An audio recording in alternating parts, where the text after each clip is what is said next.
Bismillahirrahmanirrahim. Assalamualaikum warahmatullahi wabarakatuh. Baik, untuk minggu keempat dan kelima ini kita akan membahas masalah-masalah terkait persamaan garis lurus. Nah, terutama di bagian minggu keempat dan kelima ini nanti masalah-masalah yang terkait persamaan garis lurus itu benar-benar dibutuhkan kesabaran untuk mengerjakannya. Kemudian analisisnya juga lebih dalam lagi. Kemudian kita juga harus bisa memaknai atau mengikuti atau mengetahui makna dari soal itu sendiri. Jadi mintanya apa, kita harus mengikuti. Tidak bisa kita langsung menginput ke dalam atau menginstitusi ke dalam satu rumus selesai begitu, tidak bisa. Kita mulai ya.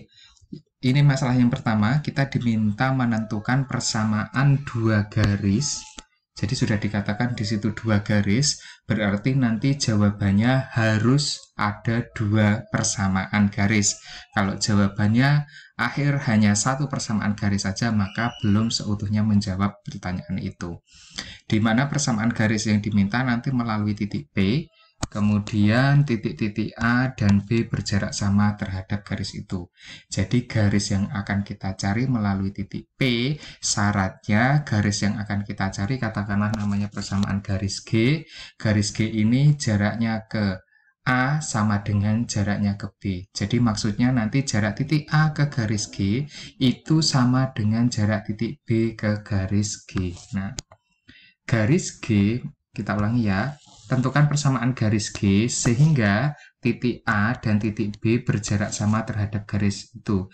Artinya jarak titik A ke garis G itu sama dengan jarak titik B ke garis G. Gitu. Nah, kita mencoba dulu memecahkannya. Nah, yang pertama jawab. Nah, yang pertama diketahui bahwa garis yang akan kita cari melalui titik P-25.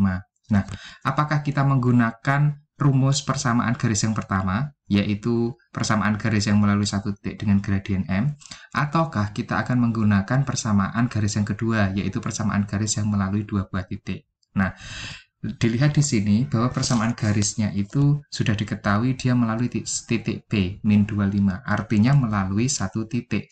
Dengan gradiennya berapa? Nah, gradiennya itu karena tidak diketahui, dapat kita misalkan. Jadi, kalau tidak diketahui, itu akan kita misalkan. Begitu nggih? Jadi, misal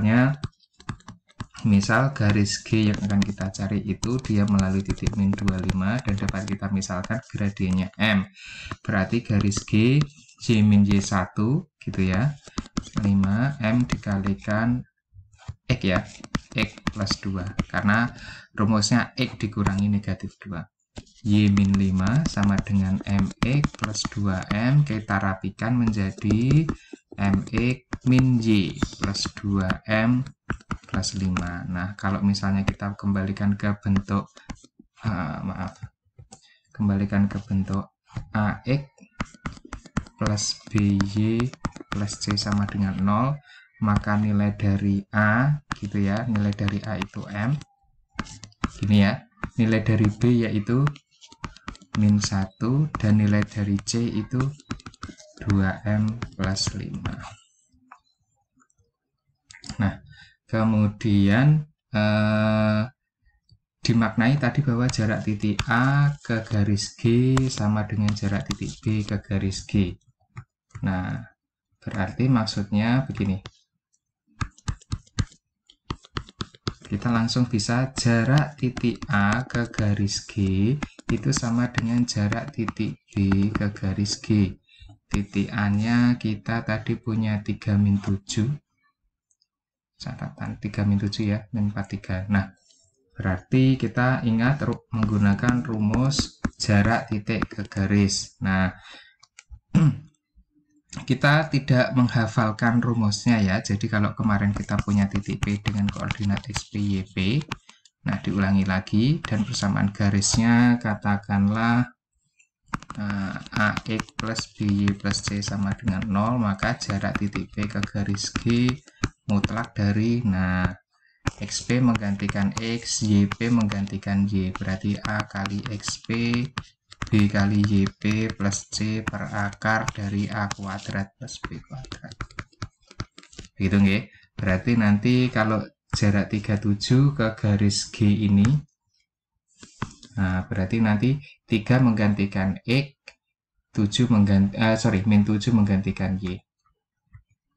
3 menggantikan X berarti M kali 3 ya, atau 3M. Min Y, nah min 7 menggantikan Y, berarti plus 7 plus 2M plus 5 per akar A kuadrat plus B kuadrat, atau ini. Nah, sama saja. Itu ya, akar dari M kuadrat plus 1. Terus kemudian jarak titik B min 43 ke garis G, berarti nanti min 4 menggantikan X, 3 menggantikan Y. Min 4 menggantikan X berarti menjadi min 4 M kali min 4 ya, atau min 4M. 3 menggantikan Z, min 3 plus 2M plus 5 per akar A kuadrat plus B kuadrat. Nah, A kuadrat plus B kuadrat. Itu. Nah, kemudian kita operasikan. Ini sama G. Jadi kita tidak perlu kita hiraukan dulu sementara. Ini menjadi 5M plus 12. Kemudian di sisi sini kita punya 2, betul ya. Ini sama ini 2, kemudian min 2M. Nah, setelah harga mutlak berarti untuk memperoleh kedua nilai M kita kuadratkan, artinya diubah menjadi begini menurut definisinya ya, harga mutlaknya. Nah, berarti menjadi 2 min 2 dikuadratkan ya, harus, ini sifatnya wajib. Nah, kemudian 25M kuadrat plus berapa ini, 120M plus 144 sama dengan 4 gitu ya, min 8M plus 4M kuadrat. Kita rapikan menjadi 21M kuadrat, ini dengan ini. Kalau ini dengan ini menjadi 128M. Kemudian kalau ini dengan ini menjadi 140 sama dengan 0. Nah, ini langsung saja kalau kita faktorkan 7M berarti di sini 3M. Kalau di sini 10 dan 14 berarti plus. Insyaallah betul ya. Berarti nilai M itu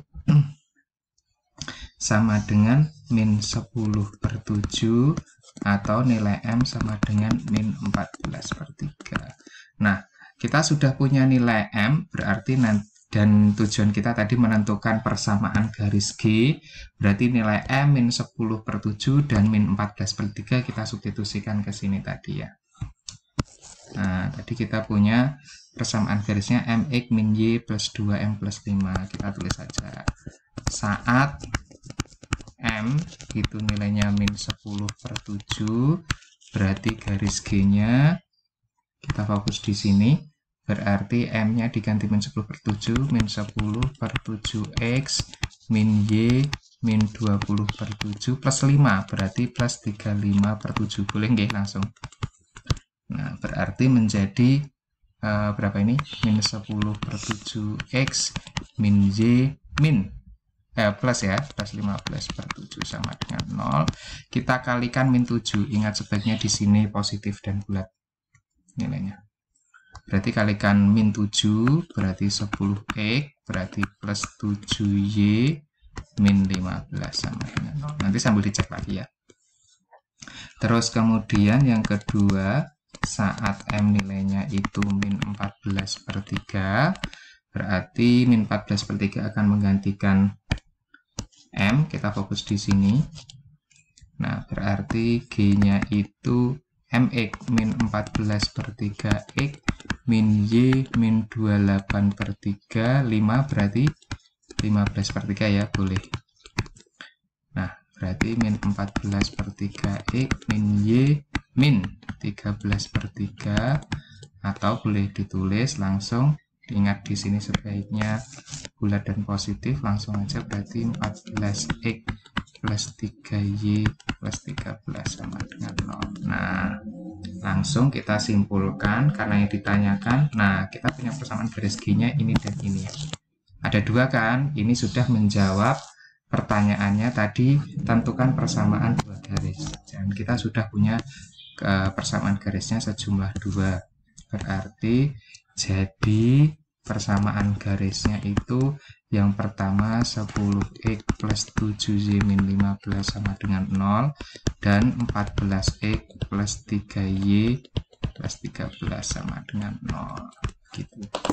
Nah, kalau perlu GeoGebra mungkin saya cek dulu GeoGebra.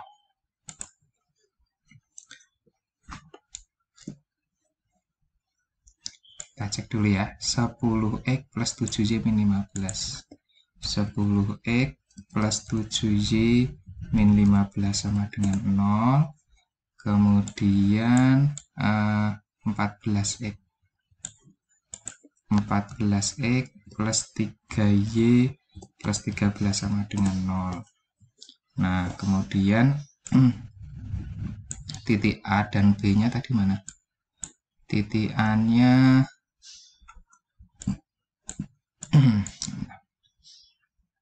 titik A-nya kita punya 3 min 7, 3 min 7, dan titik B-nya min 43. Nah, jadi maknanya kenapa ini ada 2 garis, jadi jarak B ke A, maaf, saya ubah min 43. Jadi kalau misalnya tampilan dari GeoGebra-nya seperti ini, kita cari segmen. Nah, jarak B ke garis ini sama dengan jarak A ke garis ini, karena yang dihitung kan tegak lurusnya. Nah, sama kan ini jarak ini loh, ini F ya, dan di sini G. F itu panjang B ke C, G itu panjang A ke D. Ini F2. Yang di sisi kiri lihat ya, ada F sama dengan 2,38 dan G 238. Artinya jarak B ke garis itu sama dengan jarak A ke garis itu.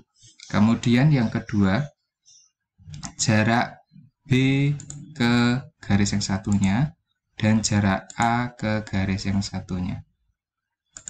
Benar ya? Nah, ini jarak A ke garis satunya, AF atau I.